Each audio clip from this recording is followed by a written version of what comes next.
What's up, y'all? It's your girl Sakina, and I'm back for another review for The Shot. This is episode 2, season 2, so let's get straight into it. So the episode starts off with Kevin walking around Keisha's room. He comes across her purse. The purse makes him think about a flashback of when they were in the car riding together and he went through her purse. So he went through her purse and thought that her birth control was mints, but of course it wasn't. So they started arguing about that. Kevin started to hide it behind his back once his mom was asking what it was. So then that leads to Keisha getting in trouble. So he's trying to apologize for getting her in trouble. And she was like, no, you always, get me caught up. So you can tell that that stuck in his mind. And that is the reason why he always has her back. Because the mom had came into the room and was asking, like, what were you doing in here? He said that he had to get some paper and pen, but she knew that it was a lie and felt like, look, if you are covering for her, I'm going to whoop your ass. Mama already knows that something is wrong. Before he got in trouble with his mom, he reached out to one of her friends. He opened up her MacBook, and if you have a MacBook, then you can see text messages and whatnot. So he messages her and asks, has she seen her? And she hasn't. So Kevin goes on to school. We get a scene where Emmett is at a gender reveal. At first, I thought it was a gender reveal for his baby mom, but come to find out it was her cousin or one of her family members. But he's catering the baby gender reveal. And the baby mom is in the kitchen with him, talking her shit. The baby said, look, mom, you killing his vibe, blah, blah, blah. So he finally gets her out the kitchen because he kept trying to get her out. Once she leaves, he locks the door to the kitchen and opens the back. This fool kept saying that he had an assistant that was bringing the food. He had them ordered some Postmates food from different restaurants and served it to the people. I said, if Emmett don't know how to make a way out of no way, honey, listen. It was hilarious to me, but smart at the same time. So he goes and, puts everything in place to make it seem like he cooked it and brought it out to everybody. So everybody get to eat, and everybody starts to point out the certain restaurants that the barbecue came from, that the chicken came from. They already peep game like, this tastes like so-and-so. I already know that this nigga did not cook this. So the baby mama is looking at him like, I know this nigga didn't just do what I think he did. And she approaches him like, if you was gonna order takeout, I could have did that myself. And of course he's trying to play it off, but she ended up giving him the money for it, and he thinks that it's a genius idea. We get a scene where Jada is out speed dating. The host is really weird. Like, her sayings and shit is just real cringy. Like, girl, stop talking and just get to the point. But she's going on a speed date, and I was looking like, I don't see a lot of black men in here. Good luck. But the first guy she approaches, she lets him know that she hates cats, and, he has the cats and all of this. So that kind of turns him off. And she's speaking to a lot of people, saying a lot of the wrong things. You can tell that she doesn't know how to date. Some people are turned off because she has grandchildren, but Jada looks good. So fuck all that grandma shit, because you know what? A lot of grandmas walking around here fine as hell. My mama is a grandma and you couldn't even tell. Anyway, she went to Tiffany's house. Emmett wasn't there. Come to find out, Tiffany put Jada onto the blind date or the speed dating situation. And Jada's like, look, I'm trying to find me a husband, and everybody's turned off at the fact that I'm a grandma, blah, blah, blah. Tiffany tells her, don't tell nobody that you're a grandma. I'm like, why? Shit. I mean, if they gonna take her serious, at some point, they're gonna have to meet the grandkids. But she's like, look, you just basically need some dick. Let me put you on to somebody. And she gives her this business card to somebody named Swade. He's obviously a masseuse. And we get the scene with Mr. Swade. So Jada's getting her massage, and he's saying all the right words, and she moaning and groaning. He is giving her the breakdown, the massage of her life. So then she turns around and she see that he ready to go. Fast forward to the scene, and they in the bed. They getting it in, and he calling her Miss Jones or whatever her last name is. I'm like, nigga, don't be calling me Miss something when we doing it. That's creepy. He obviously a young dude, so he did what he was supposed to do, blew her back out, which is what Tiffany wanted her to have. So he gets out of the house, and he sees Emmett. So him and Emmett talking, they chopping it up, and come to find out, they know each other. And then Swade points out the fact that he was actually doing the lady on the second floor. So Emmett was like, wait a minute, my mom lives on the second floor. Child, he took off running, and Emmett was like, don't you bring your ass back over here. So he goes in the house and he's talking to Jada. You know, he think he's her daddy. So he lecturing her about not doing that stuff. Like, get you some toys or whatever. And he's for breezing down the house and shit. I love their relationship. It's funny as hell. But Jada ain't trying to hear that. She like, look, nigga, I done got me some dick. I'm on cloud 9. I don't give a damn. I forgot to mention, too, that Emmett was eating some food that Jada had brought over to Tiffany. And they both were saying that the food was good as hell. So they have her contact information, and Emmett reaches out to her. Now, her name is Dominique. And, of course, we already know that Dominique is Lala. Y'all, I hate Lala's acting, okay? I mentioned this before in the first one. I don't like her acting. But she was introduced this episode. But she's this woman around town who can cook really well. She has, like, basically speakeasy type restaurant in her house, and she cooks for everybody. And he was saying how he wants her on board and how he wants to get her onto his catering company. One second. Come in. Sorry, y'all, I had an interruption. I have my niece here with me. But anyway, yes, so Dominique has this speakeasy type restaurant in her house. Now, before Emmett was allowed to come in, she was acting as if she didn't know who he was. And of course, you know, because she's sneaking to have this restaurant in her house. So in order for him to come in, she was like, I heard you got a third leg, so you need to show me your dick. Girl, what? Okay, so he shows it, and he was allowed to come in. Like I said, he wanted her to join his catering business. He needs a chef. But, you know, she likes to do everything on her own. But he persuades her and said, you know, I'll give you top billing and you can cook whatever you want. So she's down and she's ready to go. He told her that he has a kitchen set up and she wanted to see it. So we get a scene at the end of the episode where he's at Sonny's. Basically, Sonny's is still up and running, but he wants to have like an overnight spot for when Sonny's is closed. You know, people, basically like a Waffle House. You know how people like to go to Waffle House at the end of the night after the club's closed and whatever. So he wants her to serve her food there. She really doesn't want to do an overnight place because she wants to sleep at night, and I feel her. But he convinces her she's down, and they're going to have this whole thing operating after hours once Sonny shut down. We get a scene where Jake is walking into Duda's house. And Duda is talking to the new head honcho, I guess, about some type of shit that had went down.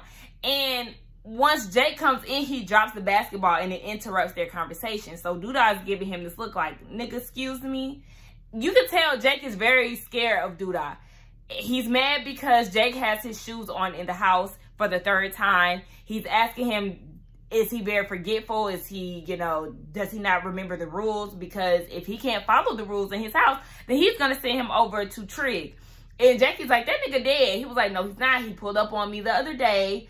Do you want to go live with him? He was like, no, he dead to me. But you can kind of tell that Duda is basically trying to play Jake against Trig so he won't go with him. But at the same time, it's like, nigga, you don't want him. You really just using him. I don't understand why you took the rights over. I really don't like how they did the transition between Jake staying with Duda. I would have liked to see, have seen, I don't know why I can't get that out. I wanted to see how the shit happened. Like, how he handled Reg's death, how the mom signed over the papers, and how he ended up with Duda. Because obviously, it's like Jake said he wanted to stay there, but at the same time, you're scared of him. Why would you want to stay somewhere that you're scared of the head of the household? That don't make sense.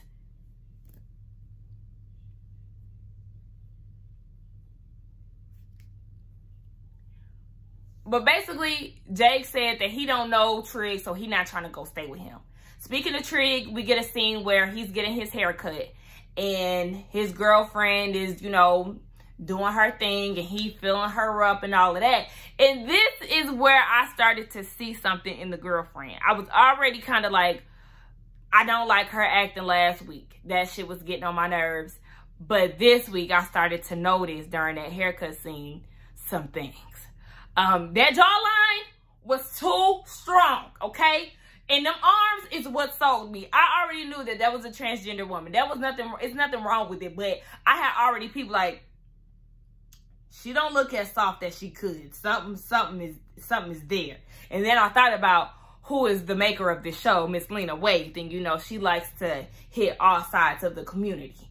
So yes, she was cutting his hair and they filling each other up and whatnot, but she starts to ask him, or Trig actually said that he doesn't want to get comfortable on the South Side. You know, this is a cancerous place. So he wants to get the job done as far as Jake and getting him and getting the hell on. She can cut hair if she wants, but he does not want to settle here.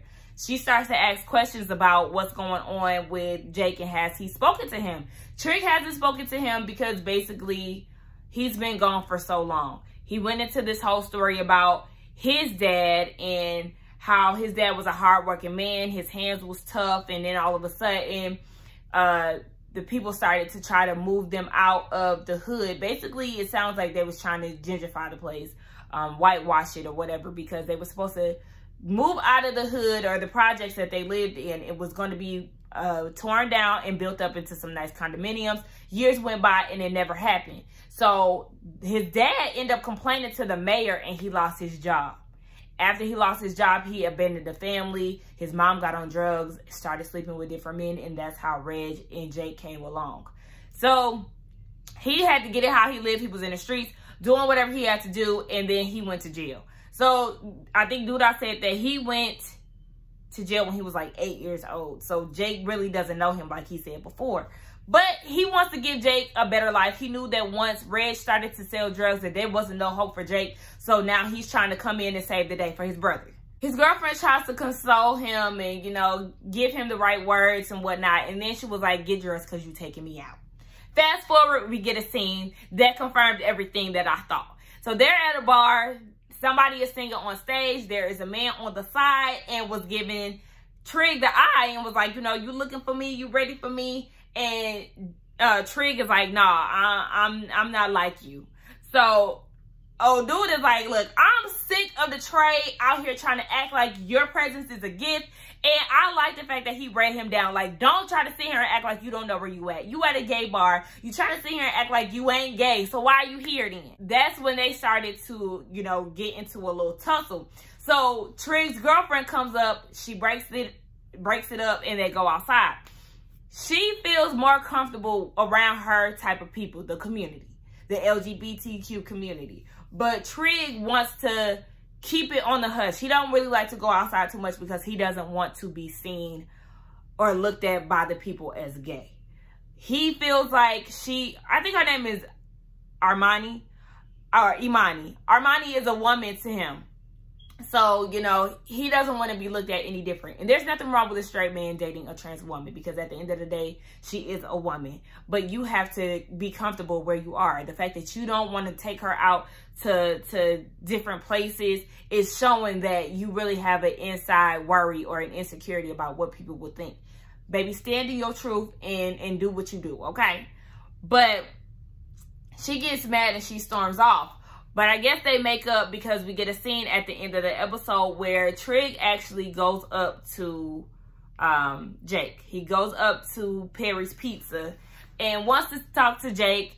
Jake was actually really receptive. You know, he was letting him know, like, you know, I'm here. I want you to come live with me. But Jake is like, look, I don't know you. We can take baby steps. Maybe we can meet up and go from there. You can tell that Trig was real happy about that. I love the outcome of it. I really hope to see that their relationship blossoms and develop further down the season. But something tells me that Duda is not going to have that. He's definitely going to try to manipulate Jake into hating his brother. I know I'm all over the place and I'm kind of going out of order with some of this. But we get a scene where Ronnie is going through trash.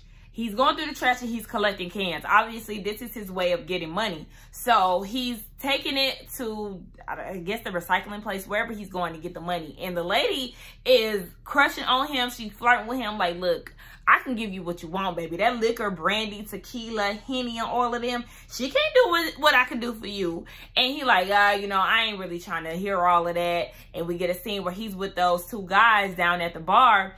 And they're asking him where he's been. They believe that he's in a damn cult, but we already know he's not. And they end up taking him home, but come to find out home is not really shelter. He lives under a bridge with the homeless people. They're offering to have him come and stay with them, but he's declining because he's like, look, I don't think y'all hear me. I feel at home here. And you can see all of these people are, hey, Ronnie this, hey, Ronnie that, we coming to play dominoes later. You know, everybody knows him, and it's giving him a sense of security and a sense of purpose, I guess, because out in the streets, outside of that bridge, everybody else is judging him and, you know, say, I know who you are. You killed Jason, the basketball player. You know what I'm saying? So it's like he's being judged outside of that bridge, but there everybody is basically having the same struggle, and they can identify with each other more than the people of the community. Back to Keisha. Dre and her mom, I still don't know what the mom's name is. I feel like they never address her. But Dre and the mom go up to the school looking for Keisha. At this point, they don't know where she's at. The principal said that she had been missing school for some time now. Keisha's mom's like, okay, well, why haven't you alerted me? Like, what do you mean? This is your responsibility. And the principal was like, we have like 400 people or whatever the hell number she used to look after. It's your responsibility to make sure that your kid gets to school. I was like, oh, excuse me? And that's when I would have snatched off my damn earrings. Bitch, don't play with me. But anyway, they don't know where she is. Keisha's mom just feels like there is something wrong. And they end up leaving.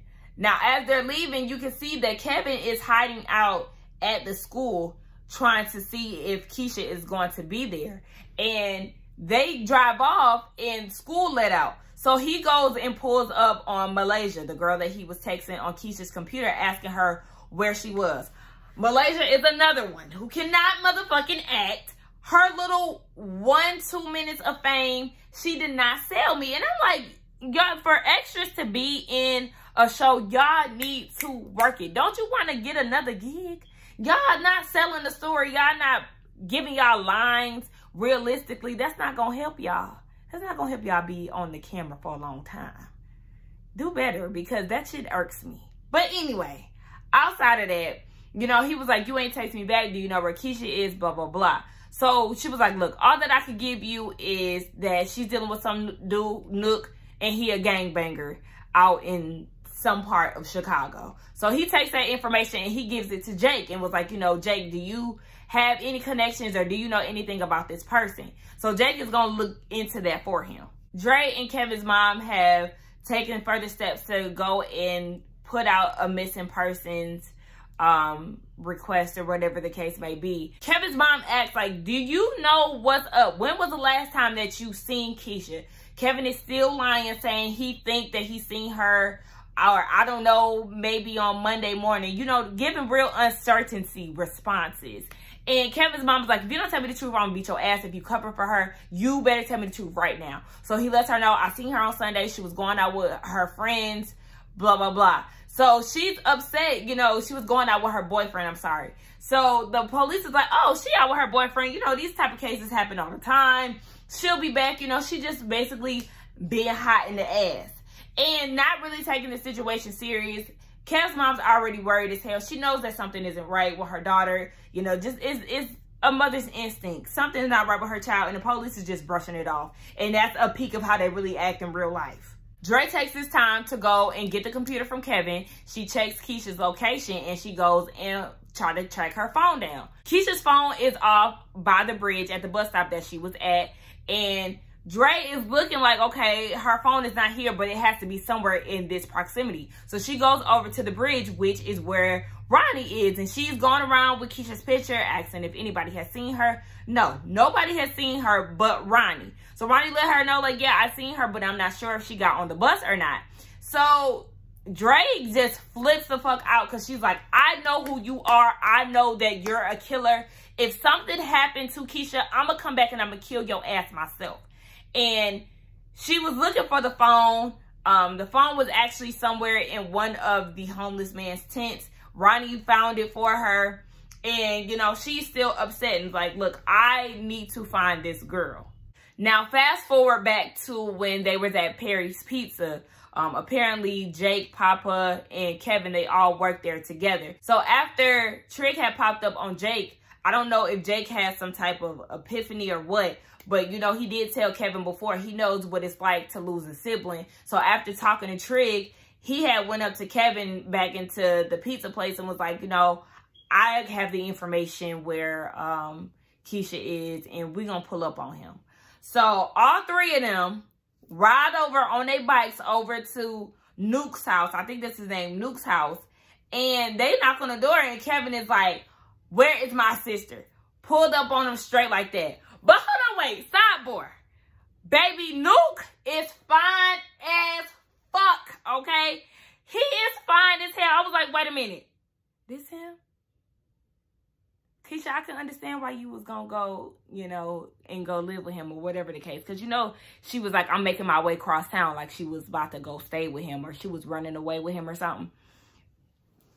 Honey, listen. I'll go run away with his fine ass too. Woo! Anyway, back to what I was saying. So Kevin is like, look, I know my sister is in there. He tries to like rush himself into the house, and Nuke pushes him back and pulls a gun out on him. And that's where the episode ends. So my thoughts on this episode, it was okay. You know, this is only episode 2. I really hope that the season starts to pick up a little bit more because not yesterday, but last week's episode was not doing anything for me. And this week, it was really hard for me to get past Trig's scene. When he was telling the story about his dad. I don't know how many times I paused that. I ended up on Instagram. I ended up in the living room. Like, I don't know. It just wasn't catching my attention that much. But, you know, there was some good parts on this episode. It just needs to pick up. It's really not doing what it did for me those last 2 seasons. And I really don't want to lose focus on this show. And I don't want the ratings to go down either because I love the show. It's just not really giving me something that I can feel right now. There's too many newbies on this show. I don't know. I know that we already lost 2 characters. Well, about 3 characters. So they're trying to replace some of those people. But I don't know. Something got to improve with this show because it's not giving me much of anything right now. But anyway, that was my thoughts. Y'all let me know what y'all think about this episode. Please do not forget to like, comment, and subscribe to my channel. And I will see y'all in the next one. All right? Bye.